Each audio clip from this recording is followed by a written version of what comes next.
वेळ मिळाला तर आपण भेळ खाऊ ना. वेळ मिळाला तर आपण गार्डनमध्ये फिरायला जाऊ. वेळ मिळाला तर छंद जोपासू. असं कसं काय? म्हणजे छंद म्हणजे जे मला मनापासून वाटतंय ते, हो की नाही? आणि जे मला मनापासून वाटतंय ते मी केलंच पाहिजे ना.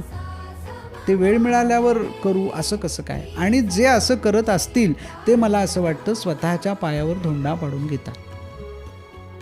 घर का न घाटका. बरोबर. हां, पुढचं मागचं मी काही म्हणत नाही, ते तुम्ही समजून घ्या. अशी त्याची अवस्था होते. त्याला ढकललं जात आहे.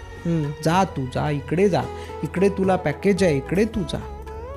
अरे पण त्याला जे छान वाटतंय, तो जिथे रमतोय, त्याच्या मनाला जिथे आनंद मिळतोय, तिकडे का आपण त्याला जाऊ देत नाही?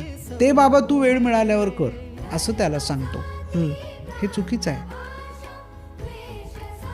म्हणजे मुलं आम्ही घडवतो आहोत का बिघडवतो आहोत? त्यांना आम्ही जगण्यासाठी आधार देतो आहोत की त्यांना पांगळं करतो आहोत?